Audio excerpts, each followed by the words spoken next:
Howdy folks, and welcome back to another marvelous anime video. The dark fantasy genre has always been a fan favorite amongst anime and manga lovers. It's home to some of the most well-recognized and well-loved series, like Berserk and Akame ga Kill, among others. However, in 2001, we would get arguably its greatest entry since Miura's masterpiece in the form of Norihiro Yagi's Claymore. For some reason, the series would fly under the radar of many fans until it got an anime adaptation in 2007. While the anime was helmed by the legendary director Hiroyuki Tanaka and drew in many new fans to the series, in the end, the finale was rushed and completely different from that of the manga. Furthermore, the anime only adapted the first 11 volumes of the manga, which left little room to showcase the complex characters and intricate world crafted by Yagi in his manga. This video will be especially helpful to those who haven't yet read the manga. That's because in today's video, we're going to be looking at 7 of the most violent battles in the series, which not only were a spectacle to behold, but also played a pivotal role in shaping the narrative and the characters of this story. We'll be exploring the events leading up to these battles, along with the purpose they fulfill in the grander scheme of things. Yagi utilizes these characters to flesh out the profound narrative turning points that define the evolution of characters, expose the corrupt systems governing their world, and explore deep emotional and philosophical themes. As such, they're more than just brutal combat sequences meant to thrill the audience. The story is set in a bleak, war-torn land where half-human, half-Yoma warriors known as Claymores are pitted against monstrous creatures and sometimes each other. Each major confrontation, whether it's Teresa's tragic fight against Priscilla, the desperate survival struggle at Pieta, or the monster mayhem between Priscilla and the Destroyer, or even the climactic final battle, serves as a mirror to the characters' inner transformations and a critique of the systems that exploit them. These battles are emotionally charged moments of reckoning, where ideals are tested, identities are forged or broken, and the line between monster and human becomes increasingly blurred.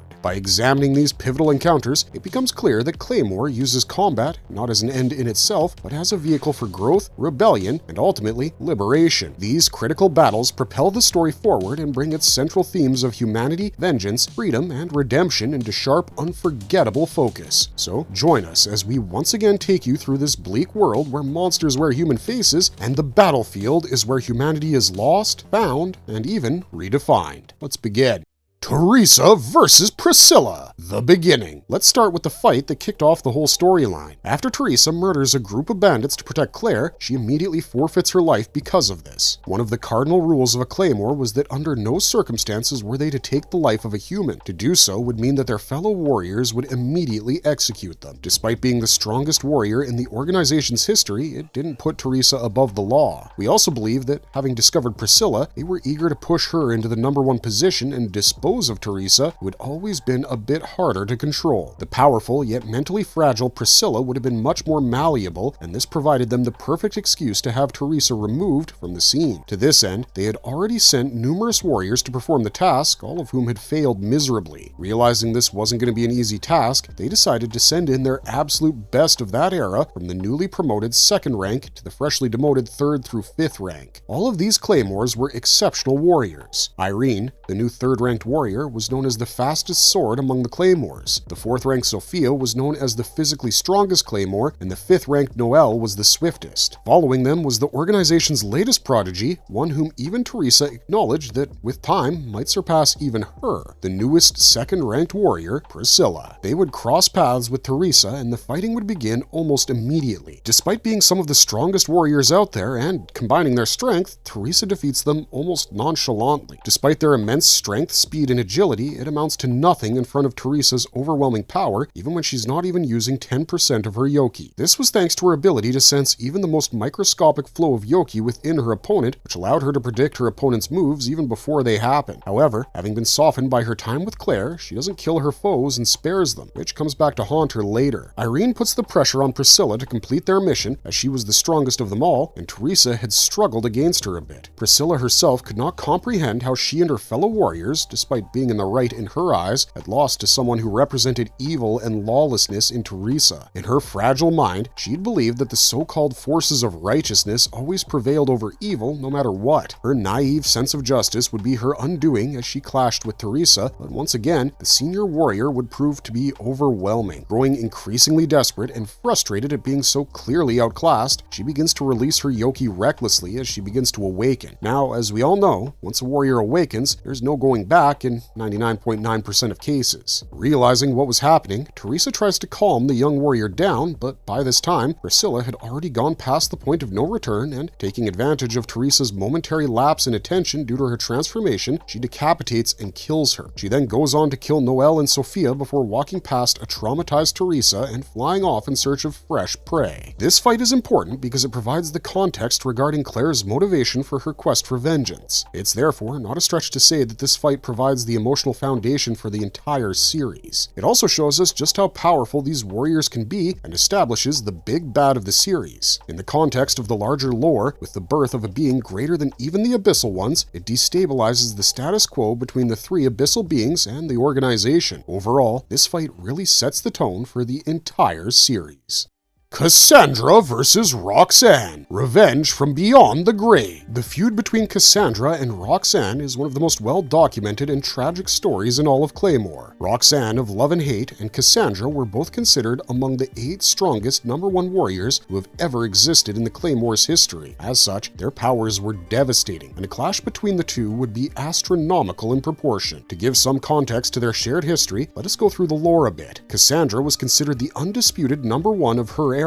There was an air of mystique around her as nobody had witnessed her in combat, and she refused to be a part of any hunt parties, preferring to operate solo. During this time, there was an up-and-coming Claymore that was rapidly making a name for herself while generating some very eerie and unpleasant rumors, known as Roxanne. You see, Roxanne had the uncanny ability to become friends with warriors far superior to herself, going to extreme lengths to secure these individuals' friendships. However, at some point after mastering her friends' special techniques and surpassing them, these people would all end up dead under mysterious circumstances, while Roxanne moved on to her next target. As fate would have it, unsurprisingly, Cassandra ends up on her radar as she begins to court her favor desperately to earn her trust. Roxanne does end up getting very close to Cassandra, but no matter what she does, the former doesn't allow her to find out her secret technique. What perplexes Roxanne further and increases her interest in Cassandra is the fact that this overwhelmingly powerful warrior displayed the sword techniques of a #5 warrior at most whenever they sparred. To get to the end of this, she follows Cassandra secretly and witnesses her secret technique, after which she grows openly hostile towards her friend. She conspires to get her killed and take her #1 spot by spreading rumors about Cassandra's plan to defect from the organization. To rile up her quarry even more, Roxanne kills the only person that Cassandra was ever close to in the organization in a botched awakened hunt. When the emotionally unstable Cassandra attacks her in front of all the warriors, Roxanne's lies are made to appear true, leading to the #1 warrior being cut down by her own peers, after which Roxanne assumes the mantle of strongest warrior. This was one of the most frustrating endings to a character's story, as the evil person doesn't get their comeuppance and the righteous one perishes without any chance of gaining retribution. Well, as fate would have it, both these warriors would be resurrected by day to combat the Claymore rebellion in the final arc. While the organization hopes that these resurrected Claymores, who were all former #1s, would aid in their defense, things quickly turn south as they regain their memories of their past life. This leads to an immediate confrontation between Roxanne and Cassandra as they pick up their age-old feud right where they left it, the only caveat being that this time they both transform into abyssal beings. Cassandra manages to incorporate her sword technique into her awakened form, drawing derision from Roxanne about its unsightly nature. As the two behemoths battle it out in an all-out monster brawl, fate finally smiles on Cassandra as she devours Roxanne, finally avenging herself and her friend. This fight is special because not only does it feature two absolute juggernauts from the Claymore lore duking it out in glorious combat,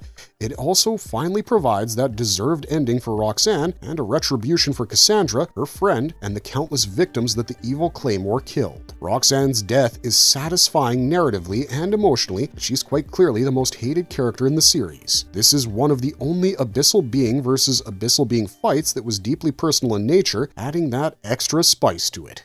Northern Campaign Ark, the Battle of Paeda. The Battle of Paeta during the Northern Campaign Ark is one of the most iconic battles in the entire series, not only because of its scale and emotional weight, but also because it has massive ramifications for the story moving forward. Noticing that Emperor Isli was on the move, the organization dispatched 24 of its claymores to the northern city of Paeta to take down his army of awakened beings. While it was disguised as a mission to regain control over the northern frontiers, which were always plagued by awakened beings, the truth wasn't lost on anybody. This was, in fact, a suicide mission which involved claymores that the organization wanted to get rid of discreetly. An ordinary awakened hunt consisted of at least 3 to 4 claymores, and here they were attempting to get rid of an entire army with just 24. The entire charade was doomed from the start, but being the warriors that they are, the claymores decided to see it through to the bitter end. They even enjoyed relative success in the beginning when they took down some of the scouts of the awakened army. They also happened to have some fairly strong warriors amongst them, like Windcutter Flora, Deneve, Miria, Clare, Undine, Helen, and Veronica, which allowed Miria to form a strategy around them, grouping a mix of strong and weak warriors into smaller squads to mimic their tried and true awakened hunt parties. This led them to some early success, as the groups worked in perfect harmony, slaying one awakened being after another while taking next to no losses. However, this quickly changes when the Silver King Rigardo, second in command to Isli, decides to join the fray. Rigardo was an awakened being from the very first iteration of claymores that had been male warriors. He challenged Isli for the #1 spot long ago and now followed him as his chief captain after their awakening. This fight is the first time we actually get a taste of the power difference between a single-digit awakened being and a claymore. Before anybody can react, Rigardo swiftly kills the captains of the group in one fell swoop, having identified Miria's tactic immediately. However, when Jean is fatally wounded, Clare, having given in to despair and anger, begins to lose control and awakens. As she goes berserk, Clare begins to morph her limbs to match Rigardo's abilities until she's able to match his inhuman speed. This allows her to catch up with his movements and kill him eventually. However, while they had managed to kill Rigardo, the damage had already been done. The captains were all dead save Miria, and without any structure, the remaining claymores began to fall one by one. There was also the fact that Clare had now reached the point of no return, just like Priscilla had all those years ago. While everything seemed to be crumbling around them, Jean performed a miracle by drawing Clare back from the edge by syncing their Yoki together. Tragically, this uses up Jean's remaining life force and she succumbs to her mortal wounds not long after. As all this plays out, the massacre continues around them until every single warrior is killed, or so Isli and the organization believed. You see, Miria had understood the hopelessness of their situation and had prepared a contingency plan to ensure that everyone, weak or strong, would have the same chance for survival. Prior to the battle, she had all the claymores consume half of their Yoki-suppressing pill so that in case they fell in battle and didn't sustain fatal wounds, they would be put in a death-like state with their Yoki suppressed. Unfortunately,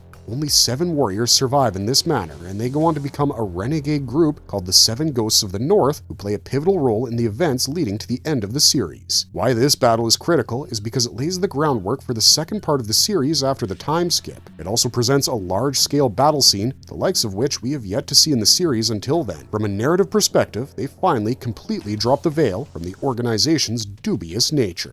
Clare versus Oilia, 2 sides of the same coin. This is one of the fights that takes place early on in the series and is important for a variety of reasons. For starters, this is the first real setback that Clare faces, and it threatens to completely derail her quest. After the slasher arc, we get an ominous warning from Miria where she tells the rest about avoiding the #4 ranked warrior at all costs. At this point in the story, we don't yet know her reasons for this or who the #4 warrior even is, but we soon find out that Miria's worries were not unwarranted. However, as fate would have it, during her 3rd awakened being hunt, Clare is paired up with the same warrior, and her name is revealed to be Oilia. Sensing that Clare had something different about her aura, she challenges both her and Raki to a duel. However, when Clare refuses to fight her, she cuts off both her legs and forces her to fuse them and begins to fight Raki. She proposes a twisted game to Clare, stating that she would increase her strength incrementally after a short interval until she killed Raki, unless Clare manages to reattach her legs in time. This starts a desperate race against time for Clare as the sadistic Oilia begins to toy with the young boy, slowly carving him up in the process. We learn that Ophelia's goal was to force Clare into such a desperate situation that she would be forced to awaken, giving the twisted Claymore an excuse to kill her and satisfy her obsessive hatred towards the awakened beings. However, Clare manages to attach her legs in time and rescues Raki before the fatal blow is dealt. Delighted by the outcome, a frenzied Oilia declares that the only way for a combat-type Claymore like Clare to manage attaching her legs so fast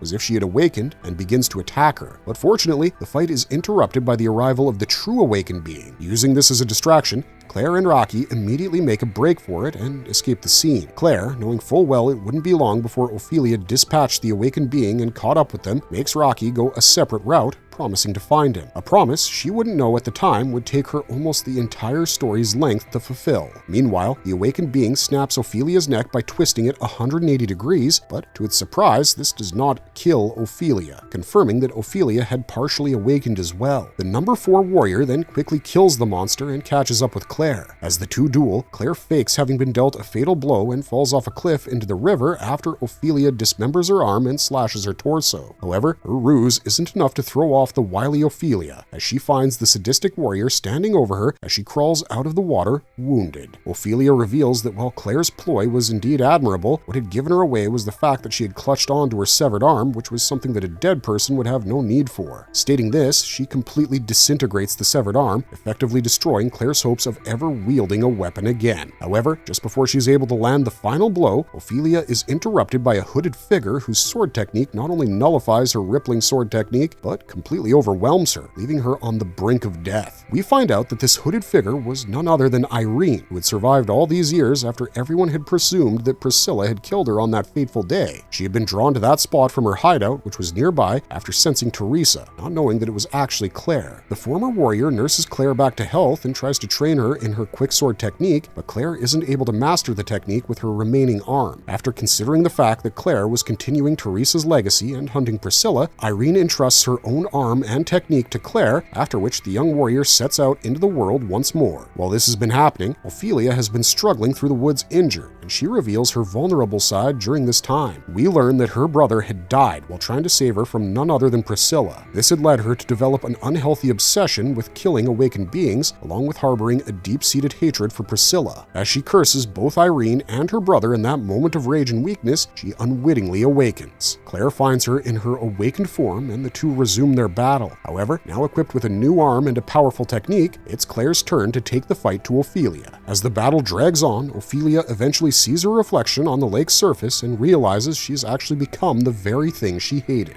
Oilia then introduces another game where she proposes that if Clare can cut past her awakened body and reach her weak point, which was her human parts, she would quietly submit to her fate. Clare then uses her quicksword technique to hack through Oilia's body, reaching her human part, and as promised, she lets Clare euthanize her. Her final thoughts turn to her brother as she realizes that in his last moments he had been smiling at her, realizing that she was safe. Having finally found peace, she passes away. In Oilia, we're presented with one of the direct foils to Clare's character and an insight into the darker path Clare might have chosen due to the trauma caused to her by Priscilla. It also grants her an additional quest of reuniting with Rocky outside of her quest for vengeance. This is also the first time that we see Clare borrow the technique of another warrior, a trend which she would continue as the story carried on. This fight's also significant because it's Clare's first solo victory over an awakened being in the series. It shows us very early on the moral ambiguity of the characters in this world, including the Claymores, who are the quote-unquote good guys, something which would be affirmed later with Roxanne's introduction.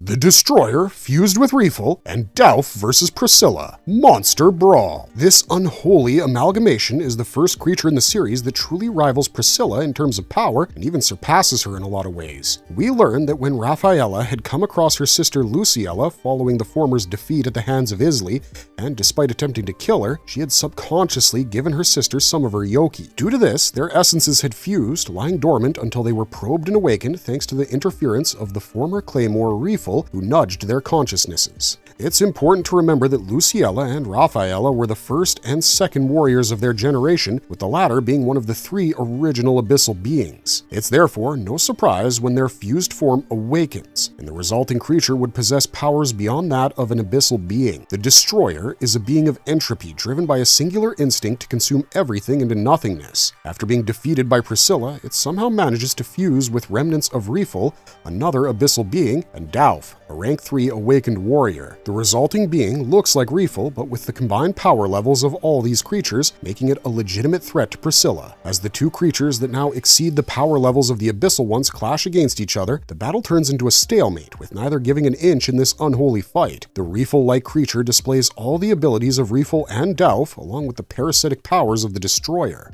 It also exhibits an insane amount of regenerative power, not letting any of Priscilla's attacks even damage it remotely. Priscilla soon realizes realizes that with every blow she lands on these creatures, it's siphoning off her Yoki to empower itself further. This meant that, eventually, in a protracted battle, Priscilla would inevitably lose. Realizing this, along with the fact that her Claymore sword was still fused within her, Priscilla makes an inspired move that turns the entire battle on its head. She abandons her awakened form and transforms back to a Claymore, wielding her sword. Now, the creature had nothing to absorb. Add to this the fact that Priscilla's human body made her a much harder target to hit, which allowed her to use this to her advantage as she quickly ended the fight by cutting the creature to bits, destroying it for good. This battle goes to highlight that Priscilla was not just deadly because of her monstrous strength, she had an acute tactical mind, along with the fact that she had also retained, if not refined, her deadly sword skills that had given Teresa so much trouble so long ago. This battle highlights the true terror of Priscilla and further elevates her threat level in the eyes of the audience and the remaining cast. Throughout the series, Priscilla is presented as an insurmountable threat, and the only hope of defeating her is if someone stronger emerges. However, when this supposedly stronger creature does arrive, it still doesn't manage to topple Priscilla. This creature, who is entropy given form, isn't able to get rid of the hatred that's embodied in Priscilla, and it goes to show that not even death is as powerful as Priscilla's hatred for the world and what she has become.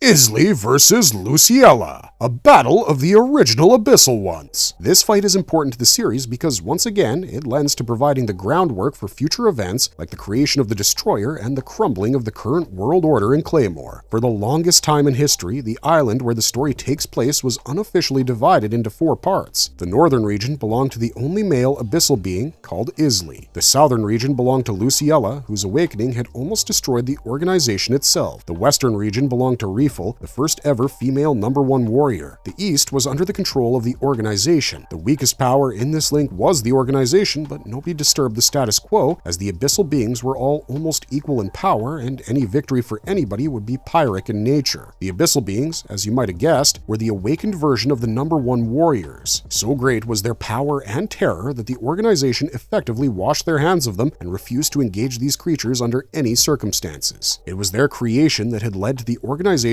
desperately experimenting to find a counter for them using the Soul Link technique and the Abyss Feeders. This tenuous peace, however, would not be broken by the organization, but by one of the abyssal beings themselves. After encountering Priscilla, Isli had immediately sensed her as a threat to his reign. The two had battled, and while Isli seemed to take the upper hand initially, he was utterly defeated by Priscilla in almost an instant. Following this, she seems to regress to a childlike state with a desire to move south and meet her family. While everyone else believed that Isli had defeated Priscilla, no one really knew the truth, that Isli had been beaten and had taken it upon himself to fulfill Priscilla's heart's desire. It wasn't expansion to fulfill his need for conquest or food that drove him, it was simply to present Priscilla to the world. While he correctly foresees the clash between Raki and Priscilla in the distant future and trains them in the ways of the Claymore sword techniques, it's clear that he views both of them as his family, as they are in his dying thoughts. Despite this, Isli knew that Priscilla needed to be stopped. Hence, the first logical step was to move south, which would bring him into direct conflict with Luciella. After Luciella had awakened, following Raphaela's failure at maintaining the Spirit Link technique, she had destroyed the organization's headquarters and killed more than half of their claymores. However, instead of finishing the job, she moves south and makes it her territory, becoming the third abyssal being. As Isli and Luciella battle, we finally get to witness what a clash between two beings of such power is really like. Despite not using their full power initially in order to not change the geography too much,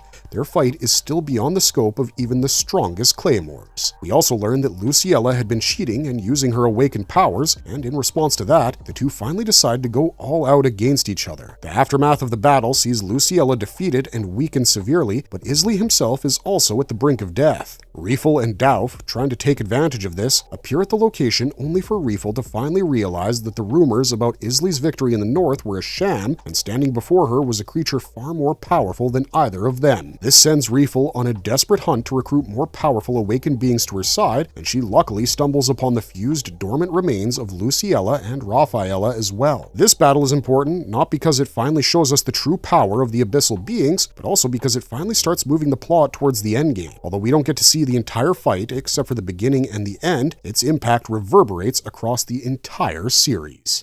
Final fight. The end of Priscillas Hatred. Oftentimes, it can feel like the ending of a series can really let you down, especially when you become invested in it. Claymore is no stranger to this, with the anime providing a somewhat rushed final 2 episodes to conclude the series in an underwhelming manner. Thankfully, the manga remedies this and provides an epic conclusion that builds slowly into a crescendo of violence, delivering the most satisfying ending to this epic tale. Having defeated the Reefel-like being, Priscilla begins to toy with Rocky as the two begin to fight each other. However, she easily defeats him while still in her human form. This leads to her getting attacked by the Ghost of the North and Clare, whose combined might proves to be no match for her sword skills. This serves as a reminder that even without her awakened powers, there was a reason she was once considered to be the Claymore who would eventually surpass Teresa herself. As the fight continues, the awakened beings and Cassandra join the fray as well. Despite all these individuals attacking her, Priscilla simply reverts back to her awakened state partially and takes them all on, proving to them that she wasn't just the strongest monster there, she was also the strongest warrior amongst them. No matter what they throw at her, Priscilla's insane regenerative abilities simply heal her back to full health. Their attempts begin to bear increasingly less fruit as she begins to regain her full strength. She even sees through the group's ruse of using Tabitha and her suppressed presence to attack her and cuts the Claymore down, fatally wounding her. As all seems lost, with most of the Claymores being severely injured, the tide of battle begins to change suddenly. Just as Priscilla begins to gloat about her superiority, she finds her words interrupted by a sword through her neck. To everyone's surprise, that sword belonged to none other than Rocky. We find out that Isley had not trained him in the way of the sword to defeat Priscilla in direct combat. In fact, the abyssal being had the foresight to know that no matter what he did, Rocky would most definitely get beaten by Priscilla. However, his key to victory lay in his defeat, as the moment he felt Priscilla's sword, he became non-existent to her. His presence was immediately wiped from her memory, allowing him to land that decisive blow. Using this momentary lapse in concentration, Clare uses the quick sword to land a fatal blow on Priscilla, cutting her to pieces.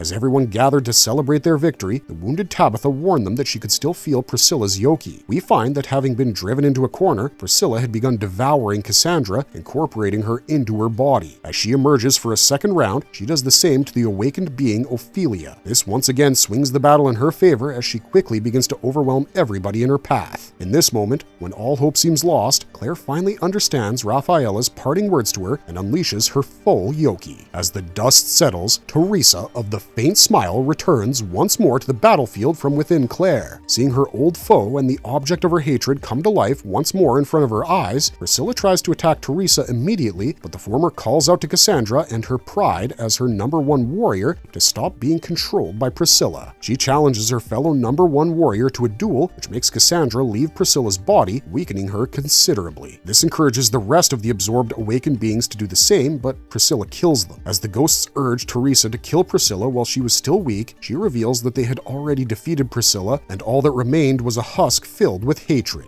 As Teresa uses this to catch up with Clare's comrades and Rocky, Priscilla manages to gather all her powers back, and the fighting begins once more. The Claymores learn that all these years, Priscilla had actually hated the monster she had become, and had looked for death everywhere to no avail. This is why she had her sword embedded in her body, and the reason why she sought out the strongest warriors and even got swallowed by the Destroyer. Chiefly, this was the reason she followed Clare as she bore Teresa's scent, the scent of the one person who had brought her to her knees as a warrior. As the fighting intensifies, no matter how much Teresa cuts her down, Priscilla regenerates into a faster and stronger body each time. However, things finally come to a head when Teresa awakens as well, but her form resembles that of the twin goddesses of love instead of a monster. Using this overwhelming power, she finally ends Priscilla's misery and brings a conclusion to this age-old conflict. Following the end of the fight, Teresa vanishes as Clare returns to her normal self. She and Rocky join Irene while the rest of the Claymores settle down into the lives of their choice as the world begins to heal once more. This fight is a masterpiece, not just because it contains some of the most intense fight scenes in the series, but also because it has a much deeper meaning. It manages to add a big layer to Priscilla's character, humanizing her right at the very end. The battle subverts the theme of revenge, which was pushed throughout the series, as in the end, Priscilla is instead liberated from her self-imposed hell and allowed to heal, which, in the process, allows Clare to heal as well. Teresa's return also gives emotional closure to the fans of the series. In the end, this fight provides a powerful conclusion to the story as it transcends combat and becomes an emotional reckoning.